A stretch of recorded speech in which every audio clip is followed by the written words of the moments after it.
Hello, focaccia. Very easy to make, probably the easiest of all the breads and probably the tastiest as well. So we've got 250 grams of strong bread flour. That can go into a bowl. Now you can do this by hand. It's quite a wet mix. And then we've got 1 7-gram sachet of yeast. That can go in. There we go. We have some salt, one of those, good pinch of salt going in there. That'll do. We want 200 millilitres of cold water, that can go in. And we want about a tablespoon of olive oil. There we go. And that can go over to our trusty KitchenAid. And then we can just leave that to mix up for about 7, 8, 9 minutes. And when that's done, we'll take it off, we'll cover that with a piece of cling film and we'll just leave it on the side for about an hour and that will double in size. And then we'll come back to it and I'll show you what to do next. I'm mixing this now for about 15 minutes or so, about 10 minutes. As you can see, it's quite a wet mix. It's not like a normal bread dough. I'll just put a little bit of olive oil around the side. Now we're going to cover that with cling film and leave that in a warmish place. It's quite warm today anyway, so we'll just leave it out on the side. And we'll leave that until it's at least doubled in volume, so it comes up to about there in the bowl. But it'll still be quite wet. And then we'll come back and I'll show you what to do next. We've got about 2 hours, 2.5 hours to prove, and it's doubled in size now. So we're going to get some greaseproof paper. Fold it up, nicely like that. Just makes it easier. Put it into the bottom of the dish. Just going to get a bit of oil on that as well. It'll help it not stick. Just a bit in the bottom there.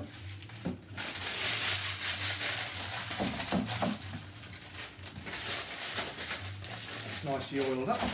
That'll help us get the bread out a lot easier. That can go in there, like so.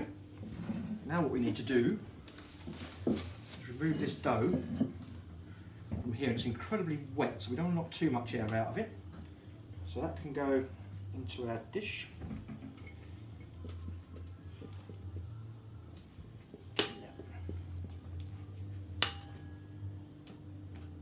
Oops. Like so. Not the easiest stuff to work with this. It's a lot quicker than making bread. So that can now just sit there for another hour until it's proven again. That's it, just work it into the corners. Like so. Yeah, it can just sit there for another hour. And we'll just cover that over with some cling film to stop it going too crusty on top. And we will come back in another hour or so and finish it off. Doubled in size again. We've got some lovely rosemary here that I picked out in the garden. It's really nice and soft. So we can tear some of this up, actually just pull all of that off. Now actually, you see that? Don't throw those away. If you're having a barbecue, you can use those as skewers. So you can put all your meat and your fish on there, leave a little bit on the end. And because there's a lot of moisture in there, they won't burn. And they can go on the barbecue and they actually make your food smell amazing. Anyway, we've got some of this rosemary here, so we're just going to tear. Oh, dog's seen something up the garden. Just going to put a little bit of olive oil on that, just to wetten up a bit. And we can sprinkle these all over the top, like so. I made one of these for Luke Moss a few years ago now. He said it was pretty damn good. So this recipe is for you, Luke, because you asked for it. Just poke those down inside it, and we're going to put a little bit of sea salt over the top, like so, and then just a sprinkle of pepper. And we're going to put that into an oven for about 180 for about 35 minutes. Just check it every now and again. Can I ask a question? Yes. If you'd wanted to make it a garlic one, could you have put garlic in the dough? Yeah, you can, but we've been eating so much garlic, I've almost run out. So I thought I'd give my palate a day off for a change. But yeah, you could do some like little slithers of garlic and just like poke those in with the rosemary as well. You could put sage in there, thyme. You could even do some little chilies. So I'll put some chilies in there. Yeah, why not? Yeah, chilies. Yeah. Yeah. Not chili. I could let's have a look. See, I've got a chilli in here. I may not have one. I've got a carrot. No, There was a chilli left over. Nice, look. Got a little bit of a chilli left in there.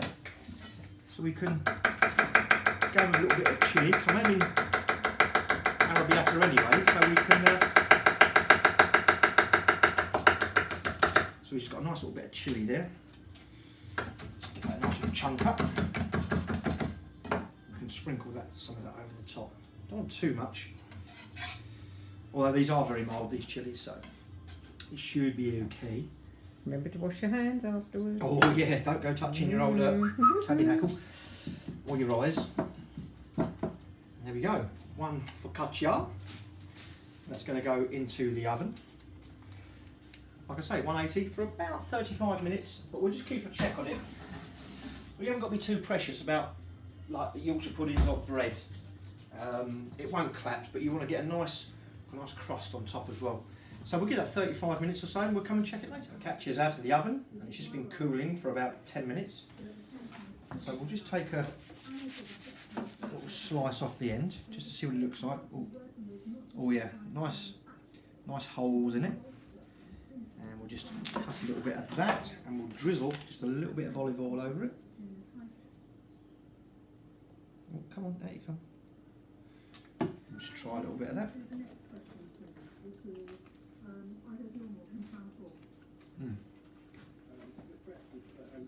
Oh yeah, the chilli was nice.